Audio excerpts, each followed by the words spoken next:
Hello बच्चों, good morning. Standard 2 subject Hindi. बच्चों, पिछले 2 वीडियो में मैंने आपको र का प्रयोग रेप के रूप में और पदेन के रूप में किस प्रकार से होता है वो समझाया था और उसके शब्द भी हमने पढ़े थे। वो आपको अब अच्छी तरह से याद होगा, तो एक बार हम उसका फिर से पुनरावर्तन कर लेते हैं। तो देखिए, आप नोट है यहाँ।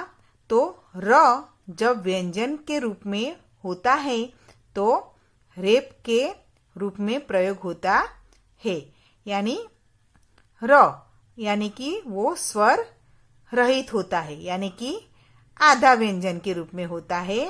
तब उसका प्रयोग रेप के रूप में होता है, यानी व्यंजन के ऊपर हम रेप लगाकर उसका प्रयोग करते हैं। कब? जब र आधा हो, यानी कि स्वर रहित हो। यहाँ नीचे हल चिन्ह लगा है ना, उसका मतलब है र ये आधा है। समझ में आ गया? और तो आपको अब समझ में आ गया होगा कि रेप का प्रयोग कब होता है। अब जब र स्वर सहित, यानी र के कोई भी व्यंजन हो उसके पीछे अ की ध्वनि निकलती है, यानी कि सभी व्यंजन के पीछे अ जुड़ा हुआ होता है। जैसे कि आधा र प्लस अ, यानी कि पूरा र बनता है। आधा र और अ को मिलाने से पूरा र बनता है। इसीलिए यहाँ लिखा है कि जब र स्वर रहित, यानी स्वर अंदर मिला हुआ है, मिला है ना, ये र के अंदर आधा र और अ दोनों मिले हुए हैं, यानी कि स्वर रहित र है ये के रूप में होता है, तो पदेन लगता है। तो पदेन किस प्रकार से लगता है? तिरछी रेखा के रूप में और उल्टे वी के रूप में। तो तिरछी रेखा के रूप में कब लगता है? जब पाई वाला व्यंजन हो तो उसके नीचे तिरछी रेखा के रूप में र लगता है, यानी पदेन लगता है। और छोटी पाई वाले व्यंजन यानी कि ट और ड के नीचे उल्टे वी के आकार में, यानी उल्टे वी के प्रकार में यह पदेन लगता है और के रूप में प्रयोग होता है। ट और ड में उल्टे वी के रूप में तथा अन्य व्यंजनों में तिरछी रेखा के रूप में प्रयोग होता है। वो आपको अच्छी तरह से याद रह गया होगा। अब हम यहाँ अभ्यास के लिए जो टॉपिक दिया है वो देखेंगे। उसमें प्रश्न नंबर 1, अक्षर मिलाकर शब्द बनाइए। तो यहाँ इसको हिंदी व्याकरण की भाषा में संधि विच्छेद भी बोलते हैं। तो इन व्यंजनों को मिलाकर हमें एक शब्द बनाना है, यानी अक्षरों को मिलाकर हमें क्या बनाना है? एक शब्द बनाना है। तो ध्यान से देखिए, ये पहला है स प्लस आधा र है प्लस प है। तो इसमें रेफ लगेगा या पदेन लगेगी? बोलिए बच्चों, कैसे र का प्रयोग हुआ है? आधे र का। तो एक र कौन सा है? स्वर रहित। तो इसमें रेप का प्रयोग होगा। किस पर? प के ऊपर। इसके बाद आने वाले व्यंजन पर रेप के रूप में प्रयोग होता है। तो स लिखेंगे, प लिखेंगे और प के ऊपर क्या लगेगा? रेप। क्या बनेगा? सर्प। समझ में आ गया बच्चों?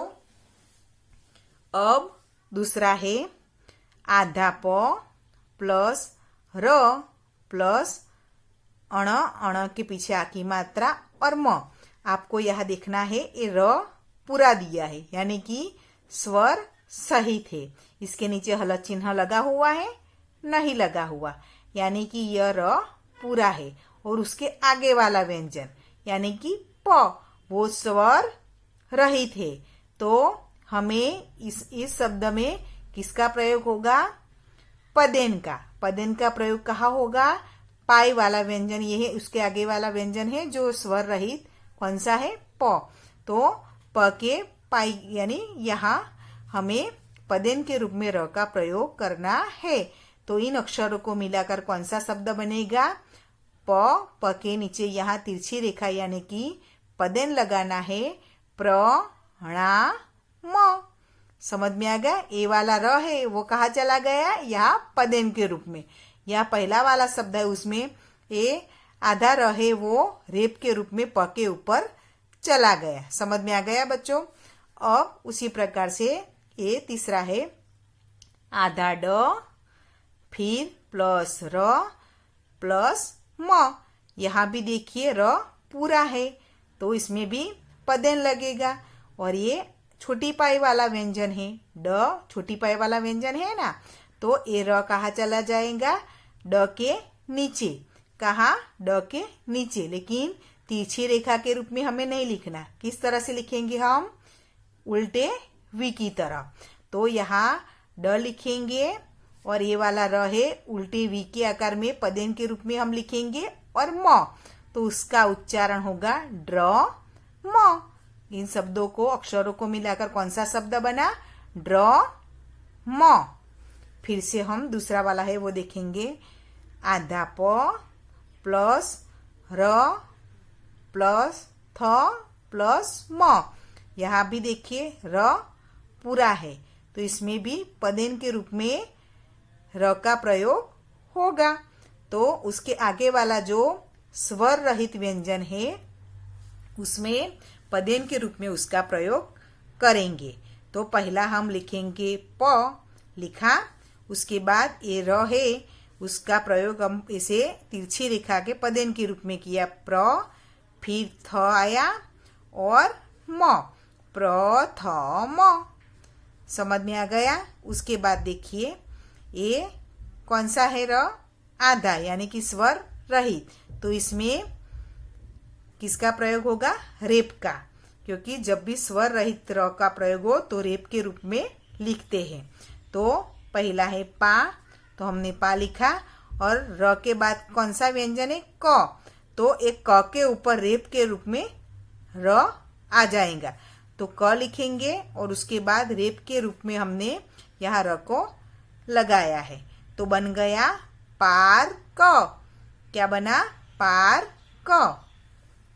अब ये वाला आधा ट प्लस रा प्लस ली, तो यहाँ भी पदेन का प्रयोग होगा। देखिए आप, ट छोटी पाई वाला व्यंजन है इसलिए उसके नीचे उल्टे वी की तरह पदेन का प्रयोग होगा। तो ट्रा, ट्र है और आ की मात्रा, क्योंकि आ की मात्रा है ना रा के पीछे, तो यहाँ हमें लगानी पड़ेगी। ट्रा फिर ली, लिखा ना ट्रा ली। हमने आ की मात्रा क्यों लगाई? इधर देखिए सब र में मात्राएं नहीं थी लेकिन यहाँ र के पीछे आ की मात्रा लगी हुई है तो मात्रा कहाँ चली जाएंगी? आगे वाले व्यंजन के पीछे यानी ट्र के पीछे, ट्रा ली। उसके बाद है स आधा म प्लस रा टी, ट, तो इसमें भी ऊपर वाले के जैसा ही है, इसमें भी पदेन लगेगा लेकिन कहाँ लगेगा? बोलिए।